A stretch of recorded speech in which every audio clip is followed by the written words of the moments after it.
Hello, hello, and welcome back to Flowers on Mars. In case you haven't followed us so far, I'm Sylvia and she's Adrian. I'm a PhD in classical studies at Boston University, and Adrian is a postdoc at MIT. And we are very different, and we met in Cambridge last year in November, in a very strangely warm November day, and we've discovered that we are very different from very different fields, but we also discovered that we are both very curious, we like knowledge, we like to connect things, and we started to dance with each other's fields, like telling each other so many things and getting lost. Well, I also think this curiosity really shaped us afterwards in our ideas. So if you're curious, you ask a lot of questions, especially from fields that you have no clue about. Like, I didn't know about ancient mythology, and like, what's that? And oh my God, it really connects to what I'm looking at. So this curiosity, anyway, through asking questions, gave us both new perspectives to dive into. And then once you look at everything from a different angle, you get new ideas how to tackle things. And we think generating ideas is a bit like a superpower as well, because it gives you something to do, right? And how to go along with it. So that is one of the reasons why we created this podcast, to show you guys how we connect and generate new ideas, and how all the knowledge is connected. And in the last episode, we've been reading a very fascinating book by a very famous author, which is Aldous Huxley. And today, interestingly, we are going to dive in the last book that Aldous Huxley wrote in his life. This book was written in 1962, 1 year before our beloved Aldous died. And I want you first, Adrian, to say something about, like the most famous book that Aldous wrote. Well, I guess everybody, especially in America, everybody had to read The Brave New World at some point. I think in Europe it's a bit like less people. But Aldous was really, is known for his dystopian novel called The Brave New World. And The Brave New World is actually a very sad, kind of futuristic story about our society and how they're driven by or dependent on science and efficiency. So really just everything to be fast and productive. And a bit something like today. And there's also like no emotions, or you shouldn't show too many emotions. And the individualism is kind of suffocated. So with this, anyway, we're not going to discuss The Brave New World today. We then want to actually go into his counterpart. Yeah. So not from the dystopian to the utopian story. Exactly. And what is it, utopia? So if the dystopia is like, it's a place that is distorted, it is a bad place, it's something where things goes wrong. And utopia is a place that is actually does not exist in reality, because it's too good to be true. And this is why in this amazing experiment, which is a mental experiment and a literary experiment, Aldous Huxley could shape all the ideas, all the philosophy that he gained through an entire life devoted to study, observation, and very sophisticated thinking. So you imagine all this idea he put in a book. This is the final result of a life of ideas and reflection. Because this is the utopia. Yeah, because this was written in the 1930s, and then 30 years later, with a whole lot of other books in between, he then comes actually up with a solution, so we don't have to suffer this much, as like in his dystopian story. So yeah, let's. So Sylvia today is going to read the sections, and then we're going to discuss them. Yeah. There's a lot of sections that we want to address because there's a lot of hidden gems basically in this book. It's a beautiful book. But so there's going to be multiple episodes on this, and let's dive into it. Yeah. So this book is very rich, first of all, and well, just say very briefly that we choose it because we agree on every idea, or I would say yes, almost every idea that he came up with for his manifesto. So we would probably go and live on the island, that's for sure. So this is why we're bringing this book to you. So just to make like a little clear the plot for you, so you are like you have coordination on the section we are gonna read. So we are like the protagonist of the book is an English journalist, which is actually Aldous Huxley in a way, that got shipwrecked in this island in the Indian Ocean. And actually is a journalist and is working for this oil, very rich oil, petrol guy, industrial. And basically he's sent on the island because he has, so his mission is not just to be a journalist, he needs to try to convince the government of the island to sell the royalties for the petrol to this guy, which is from outside, is from England, so he can exploit the island and the inhabitants of the island, because this amazing island has a lot of natural resources. But Pala is not a normal place. On Pala, people really started to live in a different way. So Pala's the island. Pala is the name of the island, exactly, in the middle of the Indian Ocean.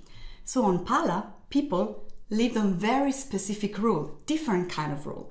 Pala is based on meditation, on interdisciplinary education, on like liberation of spirit, on awareness, and the system is extremely free and different from the one that we have.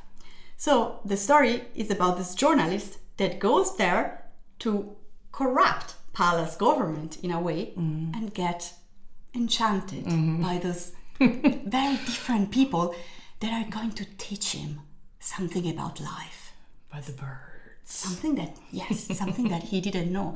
And it all started, as you pointed out, with some birds that are saying all the time, what they're saying is just attention, attention, pay attention, attention boys, attention. What does this mean? But anyway, attention to what? Attention to the details, to the beauty, to the fragrance in the air, to the beauty everywhere around you. Pay attention. Be in the moment. So think about having birds reminded you to be aware of your life. But birds actually, they actually do that. If you'd listen to birds, they would actually already do that. Exactly. But we tend to overhear them or take them for granted. Exactly. But so the next time you hear a bird, maybe he's just calling. Pay attention. Pay attention to the beauty. I'm going to start to read and discuss with Adrian, starting from not the beginning of the book. We are a little bit on the story, but I'm going to start to read something from a book which is called Notes on What's What. And that is a book that the protagonist will, the journalist, read. He's been given this book, and this book has been written by the old Raja, by the old king of Pala. And it contains a lot of treasure, a lot of ideas, and a lot of indication of the lives on Pala. So I'm going to start reading to you some of those ideas. Nobody needs to go anywhere else. We are all, if we only knew it, already there. Conflicts and frustrations, the theme of all history and almost all biography. So I show you sorrow, said the Buddha realistically. But he also showed the ending of sorrow, self-knowledge, total acceptance, the blessed experience of not to. So what does he mean with the not to? Well, I think I can continue to learn a little bit more, to read a little bit more, just to make clear, because this not to is the idea of unification, of unity, of the self. So this island is a lot based on many concepts that Aldous Huxley has been studying for all his life, which are a lot of like concept of Buddhism, like the idea of like the transcendence of the ego, and try to not be separated, but just be part of a wider unity and a wider world. So that would be, the one would be the ego, and the other one would be the whole thing, and those are the two. Yeah, I think so. So knowing, this is, pay attention, this is intense. Knowing who in fact we are results in good being, and good being results in the most appropriate kind of good doing. But good doing does not of itself result in good being. We can be virtuous without knowing who in fact we are. The beings who are merely good are not good beings. They are just pillars of society. So wait, come again with the so good being, you have to be good doing, but if you're good doing, you're not always a good being. Exactly. So what does this passage say to us? This passage is saying that the kind of virtues that I are looking for in Pala is the enlightenment of the Buddha. It's like, it's not about moral, ethical values, which are, by the way, essential and important because those good doing are pillars of the society.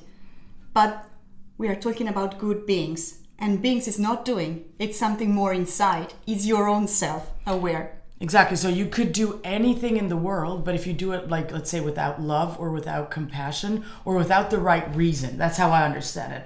So you're doing something just to get credit for it is not the right thing of doing it. You're not. It's not going to create a being that is worthy or that is above the body, above the self, above the ego. Well, and it's also without awareness, like the awareness of who you are. Who are you? Yeah, but I think, because you can tell yourself that you are someone. There's a lot of people out there that really think they're doing good, and they're actually not. It's more for the system, it's more to make money, a lot of money, or a lot of... But look, pillars of the society, so people doing good stuff are necessary. Yeah. What he's saying in this passage is just saying that there is another level. So you could still do good in your society. But the good being, the thing that they are trying to, I think, to reach in Pala with this sort of Buddhist ideal is more profound. It's like making use of everything you're doing and interiorize in another awareness level. And I know that sounds something like everybody of us like kind of heard this like kind of yoga's concept of, kind of transcendence thing. But anyway, but could everybody, like, let's say everybody now would have an epiphany in the whole world, and everybody would want to be like this good being, not just this good doing. And could then the society still work?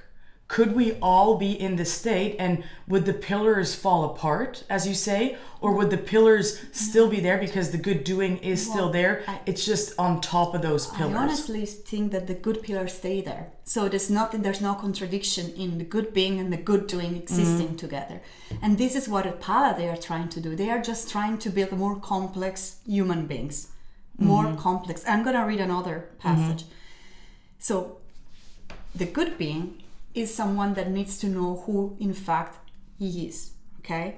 So to know who we are. But anyway, how do you know who you are? In order to know who in fact we are, we must first know, moment by moment, who we think we are and what this bad habit of thoughts compels us to feel and do. So concentration, abstract thinking, spiritual exercises, systematic exclusions in the realm of thought, asceticism and hedonism, systematic exclusions in the realms of sensation, feeling and actions. But good being is in the knowledge of who in fact one is in relation to all experiences. So be aware in every context, at all times and whatever, creditable or discreditable, pleasant or unpleasant, you may be doing or suffering. This is the only genuine yoga, the only spiritual exercise worth practicing. So actually the doing is the exercise. It's the awareness. The awareness of, well, actually how you feel while you're doing it. Yes, whatever you're doing. Even what we're doing right now. Yeah. How does it make you feel?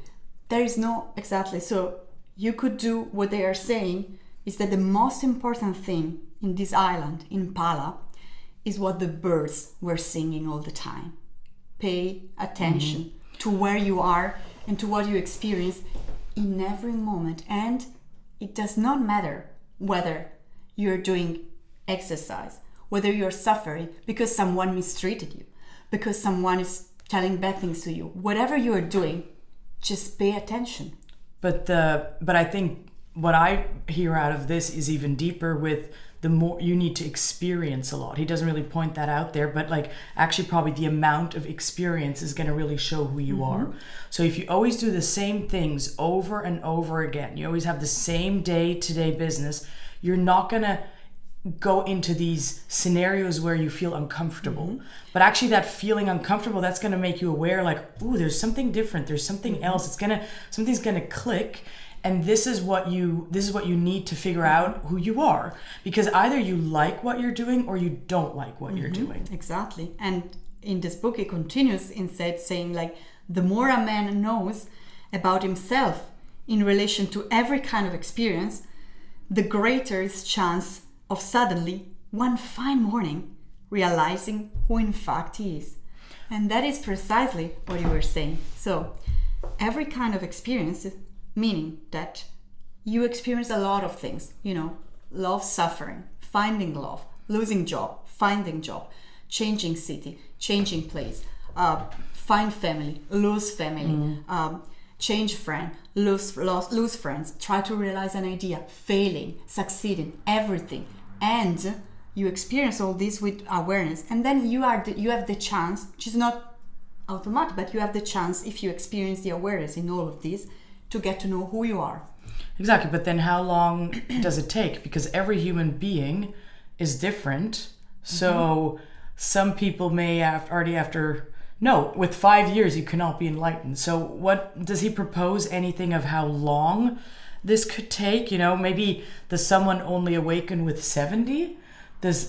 Are there people that also live on Pala with all these exercises and they still don't get to their higher purpose? Well, what they do in Pala is to, and we're gonna see, because we're gonna read way more into the book, because now it's the beginning. This is just the book on what's what, which is like the book of rules of Pala. But after, interestingly, Will is gonna take a tour in Pala, and we are all going to take a tour together and see how schools work. Because guess what? At Pala, they start to educate it on this principle of awareness on life with very other complex stuff. So it's very practical. It gets very practical. This is not like some sort of just theoretical stuff. How to be aware and how to build this thing. So if you start very early in life to build this habit of flexibility, of awareness, of change, and be aware of your change, and apply this, you got the chance to get, in a very good spot way early. Because of course, like in everything, if you start early, you got more chances to get where you want to get before.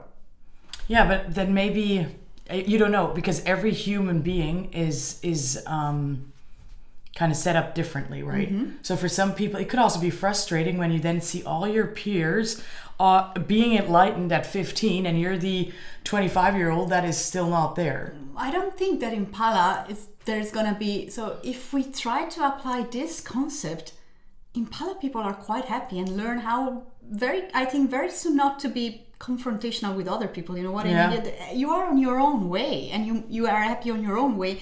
And you are probably happy unnecessarily because you're wired different from others. So I think the system in Pala is going to save this thing. Yeah, but you're always going to have some, because then that is too normal, right? We also, if everything is always nice, you do maybe want to be the one that's not nice, right? Or you want to, if there's always happiness and contentness and everything is good and you get to try everything, maybe then being a rebel means to not do it, right? So there's always who's gonna be the rebel in this story? Well, I think that they won't get rid totally of rebel, because they won't get rid of suffering after all. And we don't know who's the rebel. We're gonna see what it does in the story. Yeah. It's true that you might say, like, human being is, always kind of unhappy and always try to destroy the system it's in just for the sake of it. But we don't know if it tries to destroy it because the system is creating this, or if it... Well, what I think is that the system must create enough space for expression to not want the system to revolt against itself. Yeah. This is like it's a matter of space of expressions. Think about it. If you have a society which is very restricted, which is very closed, which is too tight, you're gonna, at some point, something is going to explode somewhere. Exactly. But if you leave space in expression, if you leave things floating, then maybe, the expression is going to find a way. And not necessarily maybe a violent one. I think this is what it's trying to say.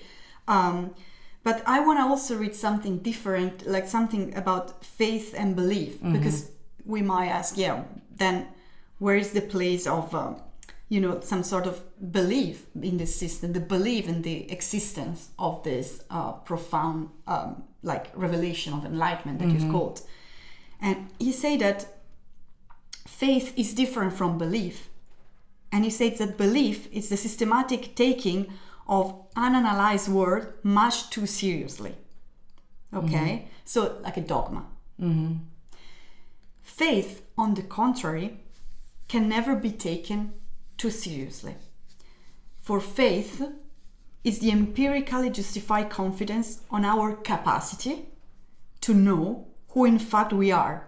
Well, the faith comes from yourself, and the belief is like some scripture that you read, and that is a main difference, right? And you can be, a belief probably is more religious, and a faith you have to generate that yourself. It's a bit like happiness, you or contentness, like you create it yourself with everything you're doing, exactly.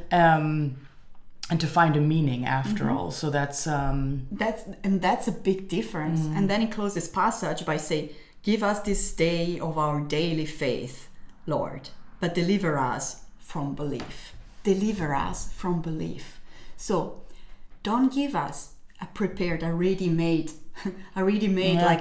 like the fast food kind of belief in which it's so easy, no? Because everything is already packed. You just, like in the supermarket, you go and get your frozen pizza. It's already there. No, but why don't you prepare your own pizza? Exactly. Everybody should create it themselves and actually have even a scripture writing it down. Everybody should have their own Bible or interpretation or whatever they believe in. So that's actually really beautiful. And it would be interesting, don't you think, if we'd have young kids now, students, writing that down? What would they, a thought exercise. Do you remember what was in your head? Because maybe as a kid, maybe you believe in something and maybe it goes on and on and on. Like, I just remember of myself, I always loved being in the garden and making like my own little tinctures out of I don't know, rosemary or some roses. I grind them up and then the color changed. But I mean you're already interested in these things, and maybe if I would have had the exercise to write it down, what I believe in, it would have been very interesting to read it now 20-30 years later. I don't know, do you have maybe a belief or a faith or some thought that has been really with you, and what you probably would have written down if you'd be on Paula? Well, yeah, I honestly, so I found very recently a notes from where I was 12 years old or something, and it was so interesting to me because I wrote this poem. It's a little poem. It's a childish but beautiful to me poem about like a gypsy woman with an oak or an eagle. I don't remember, but it was a bird that followed her on the mountains, and she was a wild image. So I haven't even left my house. I was 12 years old, and I imagined this gypsy girl, and then she was following the clouds, she was looking in the woods, she was running, and I wrote in the poem something like, you're gonna be lost in life, but she this gypsy lady, always watching at the clouds with the oak or eagles around her, the one running in the forest, she will always save you. And so honestly, when I read this, I was shocked because, so I reread this now, and that I honestly asked myself, how a 12-year me could know about a thing that in the rest of my life would have proved to be true. So I was saved. And lately last year, by this like inner gypsy wild spirit that I have in myself that always pushed me to travel, to explore, to be wild. And my wild spirit has saved me multiple times, and I knew that. And I always think that this is a proof, like what you said about you and your love of the God, like a proof of my inner faith, or the belief of who I really am. And I think that it is a beautiful thing, and I probably think that a lot of us had this. Well, had is a very powerful thing, because I remember writing essays, and I was in this total fantasy land, and I thought, oh my God, you're so creative this is going to be a straight A, right? Like you're just like, because the question was like, write something. I don't have an example, but you needed to be very creative. And I really was writing, and I remember the images. I remember them to this day. And I remember handing it in, and then probably like 2-3 days later, you get the thing back, and I didn't even pass. I did not pass. And then she told me I'm too much in my fairy tale land, and I have to like get rid of my fairies and my elves. So I had to go home to my mom and get a signature because I didn't pass. And then also, so the system kind of, got a lot out of me. And because I remember from then on, I was like, do what the teacher wants you to do that will get you the passing grade. And that for me, it right now, like looking back to it, it breaks you, right? It shouldn't be like that. And Paula, probably they would let you explore. Oh, so what did you see? What were those images? Try to draw it. But maybe, do you think about this passage? What happened in this passage? So do you think that, to go back to the images, so do you think so there is the faith, which is like what you saw inside and what you like nurture in yourself, and the belief system. Now again, maybe society or school, they want us to behave in a certain way, and even when they ask us to be creative, they want us, when they ask us to be creative, you know what they do? They expect us to be creative the way they want us to be creative, which is, if you think about it, not very creative. Because if you are creative in the way someone expects you to be creative, there's no creativity in there, because creativity is to create something nobody has seen before. So if you want to be really creative, this is not going to be in the realms of belief. It's going to be in the realm of faith, which is following something that is here. But if you're like a 10-year-old kid sitting there and someone tells you this is wrong, it directly attacks the soul and basically what your belief system is. And this is where I think is so soul crushing. Exactly. And who are they to tell you this is not creative? This is one person going to like an education program and then having all these kids, and they're like, so what did you do in your life to be the creative entity to grade creativity? And so and what the you're going story. to see